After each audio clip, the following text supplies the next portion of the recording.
Hello welcome back guys, this is Sudhakar. तो आज के इस वीडियो में हम बात करने वाले हैं जावास्क्रिप्ट के अंदर आइटरेटिव स्टेटमेंट्स के बारे में। तो गाइस, अब आइटरेटिव स्टेटमेंट्स क्या होता है, इसके कितने टाइप्स होते हैं और आखिर हम इसका यूज क्यों करते हैं, तो आज के इस वीडियो में हम देखने वाले हैं। तो जैसा कि आप देख सकते हैं, यहाँ पे मैंने लिख रखा है कि iterative statements offer a quick and easy way to do something repeatedly. That means अगर आपको एक सर्टेन ब्लॉक ऑफ कोड को बार बार रिपीट करना हो, तब हम यूज करते हैं आइटरेटिव स्टेटमेंट्स का। तो गाइस, मैंने यहाँ पे भी लिख रखा है कि iterative statement also known as loops are the programming language that allow you to execute a block of code repeatedly based on the certain condition. This can be useful for performing the repeatedly task. That means कि iterative statements को हम looping भी बोलते हैं। इन programming language में हम जब एक सर्टेन ब्लॉक ऑफ कोड को बार बार रिपीट करना चाहते हैं तब हम यूज करते हैं लूप का, आइटरेटिव स्टेटमेंट्स का। ये यूजफुल होता है for performing the repeatedly task. तो क्या मतलब है इसका, चलते हैं VS कोड पे और देखते हैं इसका प्रैक्टिकल इंप्लीमेंटेशन और देखेंगे आखिर हमें आइटरेटिव स्टेटमेंट्स की जरूरत क्यों पड़ा। गाइज, अगर मैं आपको बोलूं कि आपको 5 बार हमारे नाम को प्रिंट करना है, पांडे प्रिंस, तो आप क्या करोगे? शायद आप करोगे कंसोल डॉट लॉग के अंदर 5 बार आप लिख दोगे, 5 बार लिख दोगे प्रिंस और इसे कर दोगे कॉपी, फिर करोगे रन। तो ये देखिए 5 बार हमारा प्रिंट हो गया। लेकिन गाइज, अगर मैं बोलूं इसे 100 टाइम्स आपको इस कोड को रन करना है, तो आप 100 बार कंसोल लिखोगे। इससे आपका टाइम भी खराब होगा और कोड की रीडेबिलिटी भी कम हो जाएगी। तो गाइज, इसी तरह के सिचुएशन को हैंडल करने के लिए हर प्रोग्रामिंग लैंग्वेज एक टूल प्रोवाइड करता है और उस टूल का नाम है लूपिंग। तो गाइज, इस तरह के सर्टेन ब्लॉक ऑफ कोड को बार बार रिपीट करने के लिए हर प्रोग्रामिंग लैंग्वेज एक टूल प्रोवाइड करता है और उस टूल को हम बोलते हैं लूप। तो गाइज, अब लूप दो तरह का होता है, एक एंट्री कंट्रोल एंड दूसरा एग्जिट कंट्रोल।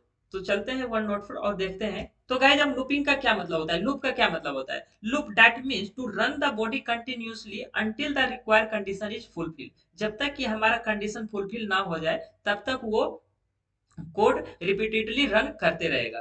तो अब लूप की अगर मैं बात करूं, तो गाइज लूप दो तरह का होता है, एक एंट्री कंट्रोल और दूसरा एग्जिट कंट्रोल। अगर हम एंट्री कंट्रोल की बात करें, तो फॉर लूप और व्हाइल लूप, ये दो हमारा एंट्री कंट्रोल लूप है। अगर मैं एग्जिट कंट्रोल की बात करूं, तो डू व्हाइल लूप जो है वो हमारा एग्जिट कंट्रोल लूप है। तो गाइस, अब देखते हैं कि आखिर फॉर लूप क्या होता है और व्हाइल लूप क्या होता है।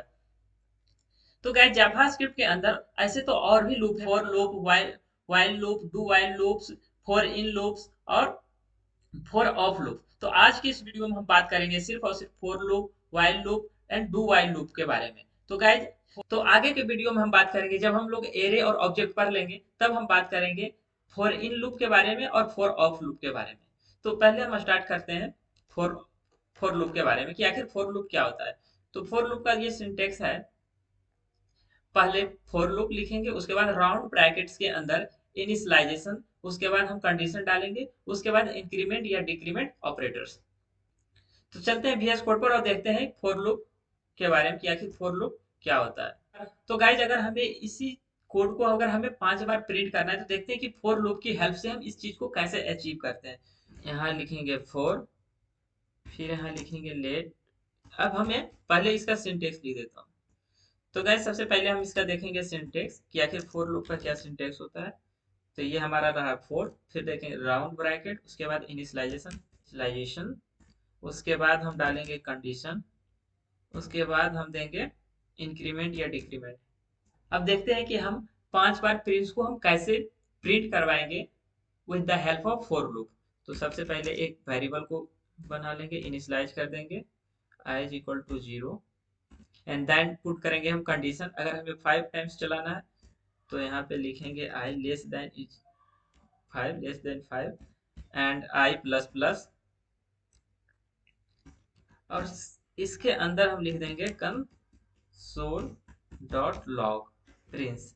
तो ये देखिए हमारा, अब इसे अगर हम करेंगे रन, तो ये देखिए हमारा 5 टाइम्स प्रिंस प्रिंट हो जाएगा। ये देखिए 5 टाइम्स हमारा प्रिंस प्रिंट हो गया। तो ये कैसे एग्जीक्यूट कर रहा है, तो गाइस सबसे पहले ये देखेगा कंडीशन ये जो इनिशियलाइजेशन है ये सिर्फ हमारा एक बार ही चलता है। सबसे पहले हमारा यहाँ पे आएगा, वैल्यू को इनिशियलाइज करेंगे, फिर ये कंडीशन को चेक करेगा कि आई, अभी आई का जो वैल्यू है वो 5 से कम है। यहाँ ये देखेगा कि आई 0 जो है अभी 5 से कम है, ये मतलब कि कंडीशन हमारा ट्रू हुआ। ट्रू दैट मीन्स कि अगर हम जीरो, ट्रू का मतलब क्या हुआ, नॉन नॉन जीरो वैल्यू। अगर हम नॉन जीरो वैल्यू भी डाल देंगे तो ये हमारा कंडीशन हमेशा ट्रू होगा, और ये जो कोड है वो हमारा इनफाइनाइट टाइम्स तक रन होगा। तो गाइज अभी देखेंगे जीरो हमारा 5 से कम है, फॉर लूप के बॉडी में इंटर होगा, फिर प्रिंस को प्रिंट करेगा, फिर हमारा ये आई इंक्रीमेंट होगा, फिर कंडीशन चेक होगा, फिर कोड, फिर फॉर लूप के बॉडी में आएगा, फिर आई पे देखेगा, फिर आई इंक्रीमेंट होगा, फिर हमारा कंडीशन चेक होगा, फिर बॉडी में आएगा। दैट मीन्स कि कंडीशन चेक होगा, फिर बॉडी में आएगा, फिर हमारा इंक्रीमेंट होगा, कंडीशन चेक करेगा, बॉडी के अंदर आएगा, फिर हमारा इंक्रीमेंट या डिक्रीमेंट होगा। इस तरीके से हमने देख लिया है कि फॉर लूप कैसे वर्क करता है। अगर इसी चीज को अगर हमें व्हाइल लूप से अचीव करवाना हो तो हम कैसे करेंगे? तो व्हाइल लूप का सिंटेक्स होता है, सबसे पहले हम लिखते हैं while, while is an keyword, उसके बाद हम लिखते हैं कंडीशन व्हाइल। अब इस राउंड ब्रैकेट के अंदर हम देते हैं कंडीशन, कंडीशन, उसके बाद हम इसके बॉडी में कोड को एग्जीक्यूट करते हैं, कोड को लिखते हैं। अब देखते हैं कि आखिर व्हाइल लूप के हेल्प से हम इस कोड को कैसे अचीव करते हैं, इस तरह के सिचुएशन को कैसे अचीव करते हैं। तो सबसे पहले हम एक वेरिएबल बना लेंगे, let i is equal to 0 and while. उसके बाद हम कंडीशन पुट करेंगे, कितना टाइम चलाना है, 5 टाइम्स, तो 5 दे देंगे। उसके बाद हम लिखेंगे व्हाइल का बॉडी, फिर कंसोल डॉट लॉग, उसके अंदर हमें जो भी कोड लिखना हो लाइक प्रिंस, तो प्रिंस को हम अब सॉरी, अब हमें यहाँ पे करना होगा फिर से इंक्रीमेंट ऑपरेटर्स, फिर हम करेंगे रन। तो ये देखिए हमारा पांडे पांडे प्रिंस जो है हमारा 5 टाइम्स प्रिंट हो गया। तो इस तरीके से हमने देख लिया कि वो आखिर व्हाइल लूप कैसे काम करता है। सबसे पहले ये वेरिएबल इनिशियलाइज किया, फिर ये कंडीशन चेक किया, उसके बाद इंक्रीमेंट डिक्रीमेंट। तो गाइज आखिर फॉर लूप और व्हाइल लूप को हम इंट्री कंट्रोल क्यों बोलते हैं? फॉर लूप और व्हाइल लूप को हम इंट्री कंट्रोल इसलिए बोलते हैं क्योंकि इसका जो कंडीशन है वो एंट्री लेवल पे चेक हो रहा है। पहले कंडीशन चेक हो रहा है, फिर कोड ऑफ ब्लॉक हमारा एग्जीक्यूट हो रहा है, इसलिए हम इसे एंट्री कंट्रोल लूप भी बोलते हैं। अब देखते हैं exit control loop, that is do while के बारे में। तो इसे हम फिलहाल कर देंगे कमेंट्स, इसे कर देंगे कमेंट। अब हम बात करेंगे डू वाइल के बारे में कि आखिर अब हम डू वाइल के हेल्प से हम इस कोड को कैसे अचीव करेंगे। तो इसका सिंटेक्स है सिंपल, लिखेंगे डू, इसके बाद हम बॉडी, उसके बाद हम देंगे console dot log.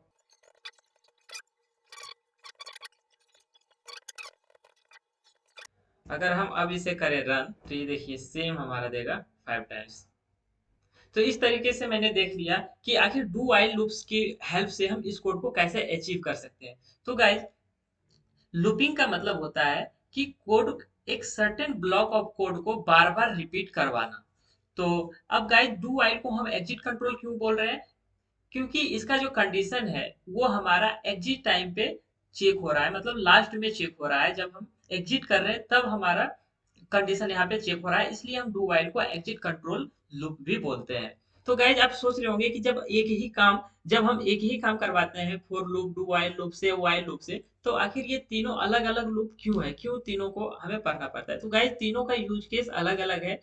Do while में अगर कंडीशन फॉल्स भी हुआ तब हमारा कम से कम तो एक बार कंडीशन रन होगा ही, बॉडी एग्जीक्यूट होगा ही। अगर हमारा ये कंडीशन फॉल्स भी हुआ तब कम से कम एक बार तो ये कोड चलेगा ही चलेगा। जबकि जबकि फॉर लूप और व्हाइल लूप के साथ ऐसा नहीं होता है।